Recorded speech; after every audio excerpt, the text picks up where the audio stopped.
अपना परिचय दीजिए। मेरा नाम अमरदीप मोक्तान, दोलखा जिला मेरा घर है। गांव का नाम डांडा खरका। ये मेरा पैतृक स्थल है। बहुत ही रमणीय स्थान है। भीमसेन, महाभारत के जो भीमसेन है, किंवदंती के अनुसार महाभारत के भीम का देहावसान दोलखा जिला में ही हुआ था और भीमसेन का मंदिर दोलखा में ही अवस्थित है। यह है मेरा संक्षिप्त परिचय। आप हिंदी बहुत अच्छी बोल रहे हैं, इसकी शुरुआत कहाँ से हुई? इतनी अच्छी हिंदी बोलना कहाँ सीखा आपने? क्योंकि मेरा जो शिक्षा का जो बैकग्राउंड है, हमने हिंदी माध्यम से शिक्षा ग्रहण किया है। इसलिए अच्छी तरह से हिंदी बोल लेता हूँ। कहाँ पढ़ाई लिखाई कहाँ हुई? हमने भारतवर्ष में किया। कहाँ पर? पश्चिम बंगाल में। अच्छा, तो वहाँ हिंदी पढ़ाई जाती है? हाँ, हिंदी पढ़ाई जाती है। अच्छा, तो पश्चिम बंगाल में कैसे जाना हुआ? पिताजी वहाँ पर नौकरी करते थे, तो वही उसी सिलसिले में हम लोग वहाँ पहुँचे। बंदरगाह में नौकरी करते थे, साधारण नौकरी थी पिताजी की। उसी सिलसिले में हम लोग यहाँ से गए, शिक्षा दीक्षा वहीं पर हुई। उसके पहले पिताजी क्या इंडियन आर्मी में थे? नहीं, वहीं पर थे। अच्छा, खिदीपुर में? जी। अच्छा, चलिए अब बताइए, आपका मिशन क्या है? आप किस काम में लगे हुए हैं? मैं जब यहाँ पर आया, लगभग आज से 20-22 साल पहले, पिताजी के साथ, पिताजी के रिटायरमेंट हो जाने के बाद आना पड़ा।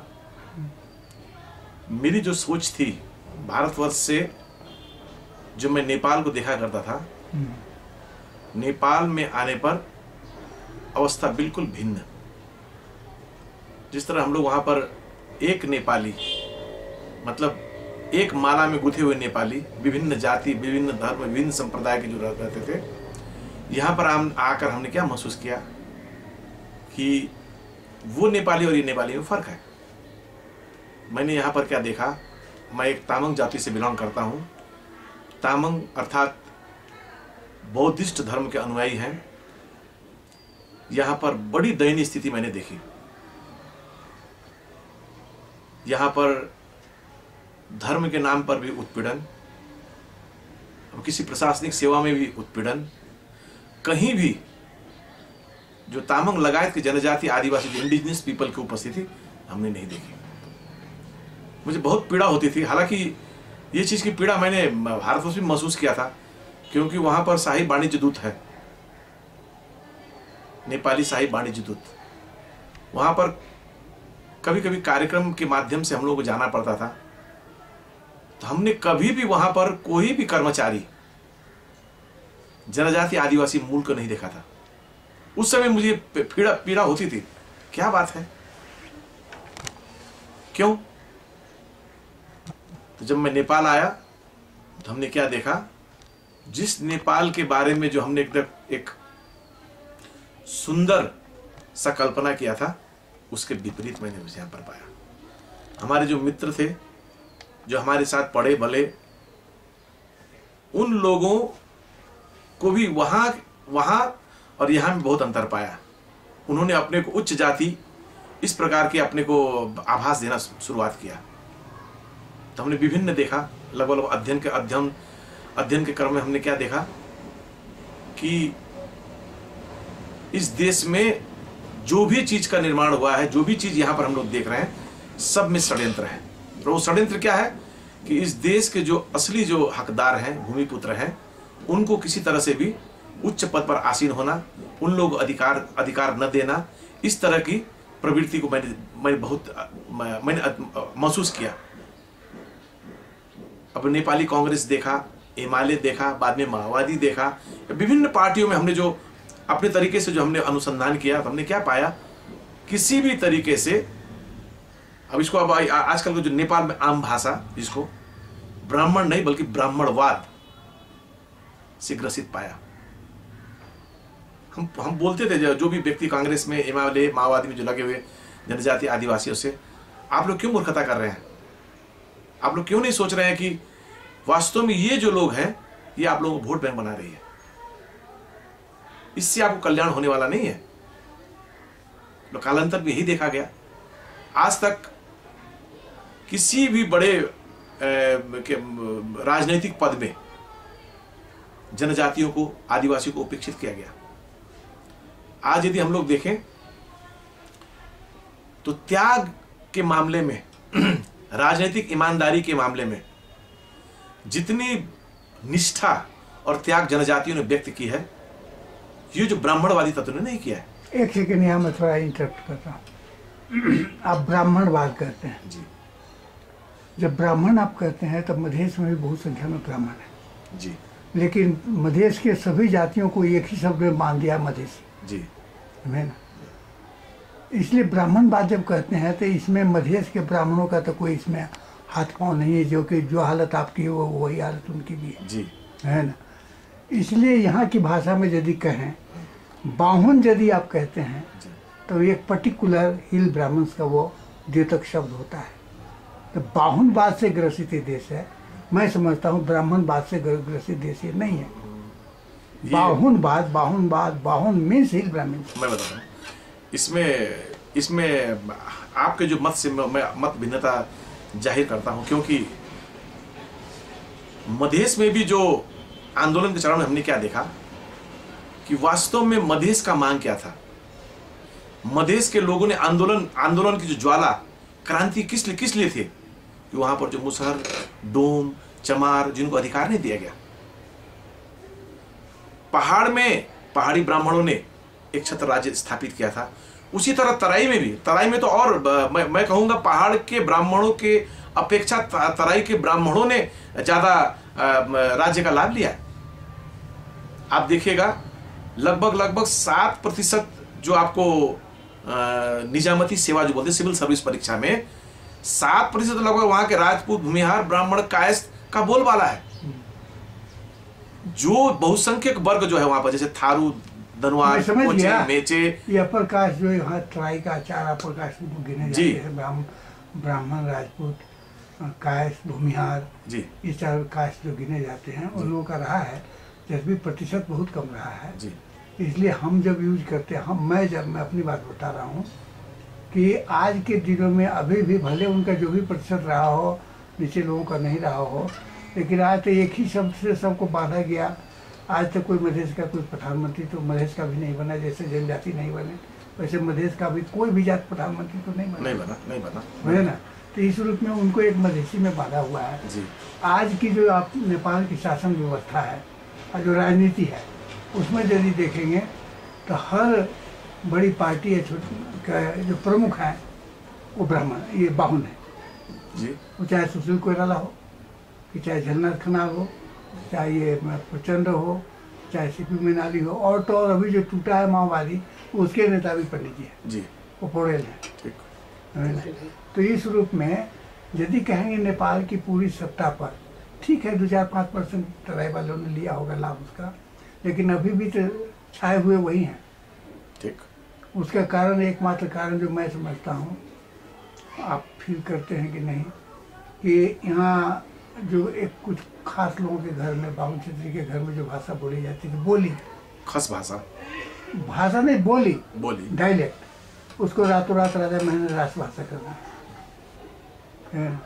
ये काठमांडू घाटी जिसको नेपाल कहा जाता था, वो पूरे नेपाल के एरिया को नेपाल कह दिया, यहाँ के लोगों को नेपाली कह दिया, कह तो दिया, लेकिन फल उसका विपरीत परिणाम तो क्या हुआ, छा गए। नेपाली भाषा का 200 नंबर लोकसभा में है, 200 नंबर में पास किया तो अफसर बने, नहीं बने तो दूसरा जात लिखा नेपाली, वो सब गलत, बाहुन लिखा सब ठीक। मधेसी बाहुन भी लिखता है नेपाली तो वो भी ठीक, क्योंकि उनकी भी प्रतिशत तो उनका भी बहुत ज़्यादा नहीं है। तो इसलिए मैं कह रहा था आपको कि बाहुनवाद, और यहाँ के बाहुन लोग एक बात हमसे बोल गए, कई लोग बोलते हैं कि राम सिंह जी हम तो सर्वोच्च हैं। हम कहे क्यों?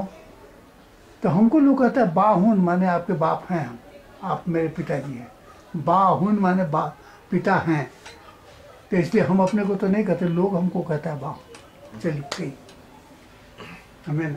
तो इसलिए बाहुनवाद से पीड़ित ये समूचे यहाँ की राजनीति, समूचे यहाँ का जो अफसर वर्ग, टोटल सिस्टम, हाँ, पूरा ग्रस्त है। ये पहला अवसर है कि पहाड़ के सीता मुगल जो भी आदिवासी जनजाति हैं उनको या नेवार के काठमांडू के नेवारों को, ये भी बहुत कट्टर थे, ये समझने में आया कि भाई हमारे साथ भी है तो उनके तो मधेसी लोगों के साथ भी है। और इन लोगों ने सब मिला के जब अपनी ताकत को गिना तो कहते हैं हम तो 85% है, ये 15% राज कर रहा है। ये पहली घटना है, एक बहुत बड़ा, ये बहुत बड़ी उपलब्धि है जो भी आज तक आंदोलन हुआ उसका। अब आप बताइए कि आप किसी संघ संस्था से जुड़े हुए हैं? किसी संस्था से जुड़े हुए मतलब मैं बौद्ध धर्म संरक्षण सरोकार समन्वय नेपाल एक संस्था है जी, जिस संस्था का जन्म बौद्ध धर्म के जो पुरातात्विक महत्व के जो स्थल हैं जैसे लुम्बिनी, इसके अलावा आप देखिएगा हिंदू धर्म और बौद्ध धर्म के बहुत सारे आपको मठ मंदिर यहाँ पर हैं। जिस तरह ध्यान ज्यादा हिंदू मठ मंदिर पर दिया गया है उस तरह बौद्ध धर्म के प्रति नहीं दिए जाने के कारण हम लोगों ने ये बौद्ध धर्म संरक्षण सरोकार समन्वय नेपाल बनाया। और हम लोगों ने ये जो लुम्बिनी, बृहत्तर लुम्बिनी राष्ट्रीय विकास परिषद में बाबूराम सरकार ने जो प्रचंड जी को नियुक्त किया था उसका विरोध भी हमारे संगठन ने किया था। संगठन का मूल कारण क्या है, वास्तव में धर्मनिरपेक्षता का मूल मर्म क्या है? आप बोलते हैं धर्मनिरपेक्ष, धर्मनिरपेक्ष का मूल मर्म क्या होता है?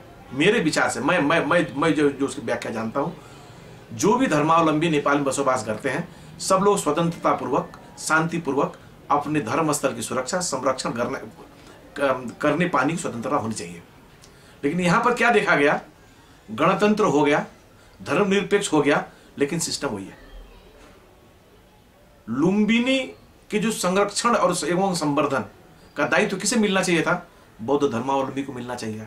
ये उसका नैसर्गिक अधिकार था, मौलिक अधिकार था, लेकिन उससे वंचित करके एक ऐसे व्यक्ति को बना दिया गया जिसका नाम पुष्पकल दाहाल उर्फ प्रचंड। बाबूराम सरकार ने उनको बनाया। हम लोगों को प्रचंड से कोई लेना देना नहीं है, लेकिन प्रश्न क्या है कि ये सरकार ने क्यों बनाया? अब वहां पर एक प्रश्न और है, हालांकि ये प्रश्न सांदर्भिक की समझिए या सांदर्भिक नहीं समझिए। रूपंदेही जिस क्षेत्र से एक मोहम्मद वकील मुसलमान को भी उसमें ऐड किया गया, आपत्ति नहीं है मुझे, लेकिन यही सिस्टम, यही प्रथा प्रत्येक धर्म के धर्मस्थल पर यदि लागू हो तो बौद्ध धर्मावलंबी के लिए कोई बात नहीं है।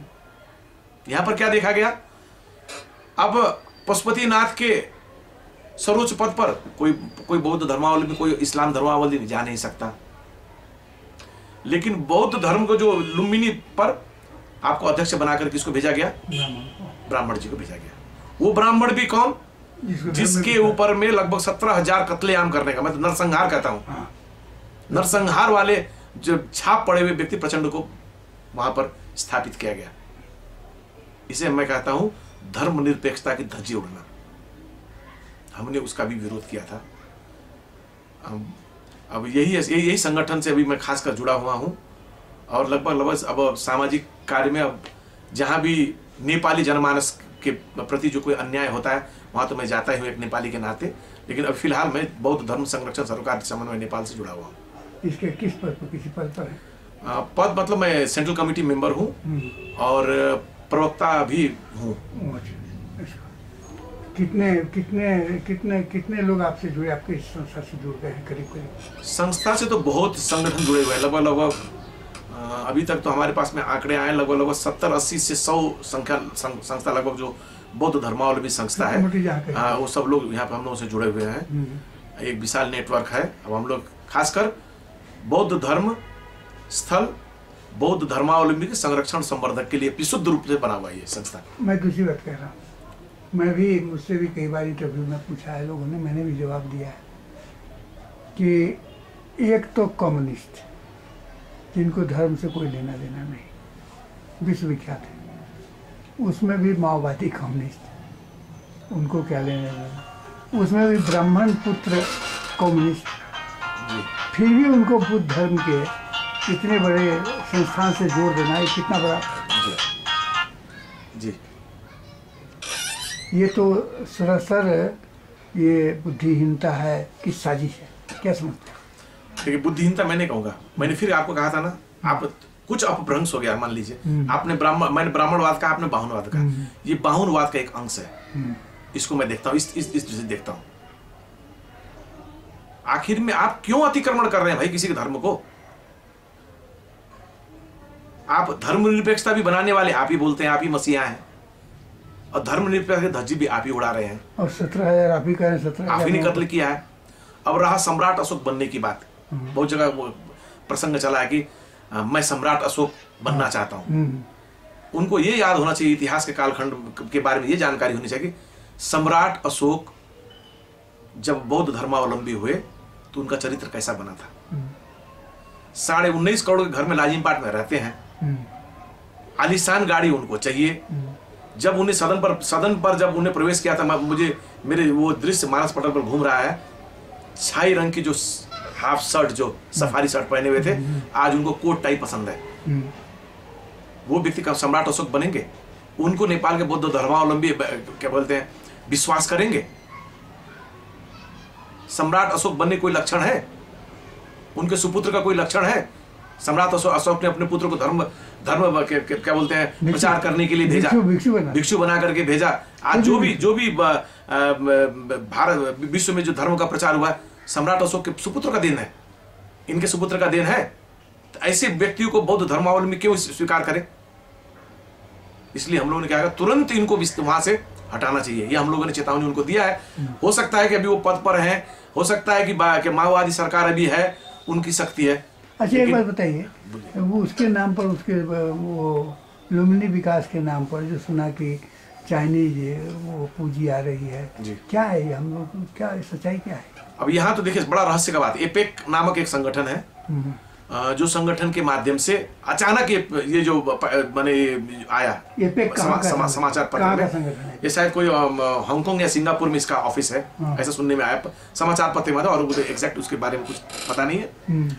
तो प्रथम में क्या आया था आपको, उसमें पारस जी भी है। ये जी, पारस का नाम भी आया था एपेक में। बाद में बहुत विरोध होने पर पारस का नाम हटा दिया गया। अब पारस का नाम क्यों आया? मुझे जानकारी के अनुसार से पहले लुम्बिनी विकास कोष अथवा किसी भी विकास कोष का संरक्षक कौन होता था? राजा होता था। तो वहां पर शायद राजतंत्र हटाने को लोग भूल गए थे, शायद गणतंत्र आने के पश्चात भी शायद इसी कारण से उनको लाया गया, कानूनी जो अड़चन आने की वजह। लेकिन जब जनमानस से में एक बहुत बड़ा विरोध प्रकट हुआ तो उन लोगों ने उनको हटा दिया। एपेक हांगकांग की संस्था है, वैसे सुनने में आया चाइनीज संस्था है जो लुम्बिनी के सौंदर्यीकरण के लिए कुछ करना चाहती है। मैंने कौन सा चाइनीज? ये चाइनीज मैंने मूल भूमि का चाइनीज कि बुद्धिस्ट चाइनीज, ये क्या है? उन लोगों के अनुसार बुद्धिस्ट चाइनीज है। बुद्धिस्ट चाइनीज जो लोग लुम्बिनी के सौंदर्यीकरण के लिए कुछ करना चाहते हैं, क्योंकि लुम्बिनी संपूर्ण विश्व के बौद्ध धर्म स्थल का मक्का है, काशी है। तो क्योंकि यहाँ की दयनीय स्थिति है देखने के बाद, खाली आपको ये चाइनीज ही नहीं, लेकिन चाइनीज ने प्रथम नाम उनका एपेक के रूप में आया है, और भी देश लोग इच्छुक हैं, लगभग लोग जो भी बौद्ध धर्म। सुना कि चाइना का जो अनाउंसमेंट जो सुना अखबारों में देखा, उसमें तो बहुत बड़ी, इतनी बड़ी राशि का अनाउंसमेंट है कि शायद यहाँ का बजट भी उतना का नहीं है। सुनने में तो ऐसा ही आया, लगभग 3 खरब का हमने भी पढ़ा था। हाँ, 3 खरब का, तो है 7 खरब का। तो अब उसका, उस संस्था का, अब उसका क्या रोल है? अब इस समय क्या, कहाँ तक है वो संस्था आगे पहुँची? अब उस संस्था के बारे में कभी कभी हम लोग क्या समाचार पत्र में सुनते हैं, आए उन लोगों के प्रतिनिधि आए, उन लोगों ने कुछ किया है, और लेकिन प्रचंड अभी बने हुए हैं उस पर। प्रचंड तो अभी विराजमान है लुम्बिनी बृहत्तर विकास राष्ट्रीय समिति में अध्यक्ष के पद पर। अभी कार्य लगभग अभी देखते हैं शिथिलता आई हुई है, क्योंकि विरोध होने के कारण। नहीं, वो ओपेक संस्था को मालूम नहीं हुआ, एपेक संस्था को, कि इसका विरोध हो रहा है? तो हम क्यों नहीं मालूम हो? सारा विश्व में जब हम लोगों ने ये जो धरना रैली कार्यक्रम किया था। वान की मून को वहां पर जो जाते वक्त भी हम लोगों ने एयरपोर्ट में उनको घेराव किया था। हमने वान की मून को भी पत्र लिखा, इसके बारे में अवगत कराया है। हमने यूएन के प्रतिनिधियों को भी यहाँ पर अवगत कराया है। मतलब हम लोग जो अपने तरीके से बौद्ध धर्मावलंबी ने जो अवगत कराना है, संपूर्ण देश के राजदूतों को भी हम लोगों ने पत्राचार किया है। अच्छा, तो उसका कुछ असर हुआ है इसे? असर तो नहीं है, लेकिन वो संस्था वाले सोच रहे होंगे ना कि निश्चय सोच रहे हैं, क्योंकि ये तो विश्वव्यापी हुआ है। हाँ। खाली हम लोगों ने यहाँ पर नहीं कि यदि प्रचंड के अंडर में हुआ तो इसका विरोध जम के होगा। ये भावना तो फैली है, निश्चय फैली है, सबको जानकारी हो। वान की मून से लेकर के सभी सब लोगों को मालूम। यहाँ तक विश्व में जो भी बौद्ध धार्मिक संस्थाएं हैं, सबके पास में हम लोगों ने पत्राचार किया है। विश्व के जितने भी बौद्ध समाचार पत्र हैं, सबको हमने हमारे वेबसाइट में जाकर देख लीजिए, सबको जानकारी इस विषय में। अभी प्रचंड तो हम लोग बोलते हैं ना, जैसे आपको तराई में एक भाषा है ना, थेथर होने की वजह से वो पद नहीं त्याग रहा है। जबकि उनको क्या चाहिए, यदि वास्तव में उनको सम्राट अशोक बनना है तो अभी उनको क्या करना चाहिए, त्याग करना चाहिए। किसी योग्य सक्षम बौद्ध धर्मावलंबी को उस स्थान पर पुनर्स्थापित करके एक त्याग और बलिदान का भावना वहां पर समर्पित करना चाहिए। वो लेकिन करेंगे। गेरुआ वस्त्र धारण करके किसी भी मठ में तुम अपने को समर्पित कर दो। जी जी जी, यस हाँ। यदि चाहते हो तो सम्राट अशोक की तरह अपने को समर्पित कर दो। देखिए, ये तो संभव ही नहीं है, क्योंकि अब उनको सर दुखता है तो रिसोर्ट जाना पड़ता है, उनको वाइन की लत लगी हुई है। वैसे व्यक्ति को आप ऐसा पवित्र शब्द से देना उचित नहीं होगा कि कम से कम गेरुआ वस्त्र लगाकर वो मंदिर में जाए। वो मंदिर में जाने लायक भी व्यक्ति नहीं है। हृदय परिवर्तन तो हो सकता है, हो सकता है। लेकिन मेरे विचार से आपको ऐसा नहीं लगता है जी कि प्रचंड ने अपने नेतृत्व में 17,000 या 30,000 जितने लोगों को मरवाया जी, इन सब बातों को पब्लिक के दिमाग से हटाने के लिए इस तरह का ये हथकंडा अपना रहा है जी। कभी बुद्धिज्म में जाता है और कभी ये संविधान सभा में डिले करके जानबूझ के 8-10 वर्ष 15 वर्ष ले जाओ ताकि हमारा किया हुआ सब कर्म लोग भूल जाए। आपको लगता नहीं कि ये ऐसा उसकी ये माओवादियों की कोशिश चल रही है? माओवादियों को नहीं, मुझे लगता है ये बहुत डरा हुआ है। अच्छा, ये मेरा विचार है। हाँ। ये किसी तरह भी क्या चाहता है कि मुझे पदच्युत नहीं होना चाहिए, क्योंकि इन्होंने जो गलतियां की है उसका बदला तो लोग लेगा। लोग तो हैं इनके। हाँ। इनके शत्रु तो चारों तरफ हैं। हाँ। अब एक ही है कि जब ये सत्ता में रहते हैं तो सत्ता का जो आपको ये जो सुरक्षा निकाय है हाँ। उसके वहां से शायद बच जाए। हाँ। मुझे लगता है बहुत डरे हुए, बहुत कायर इंसान है प्रचंड।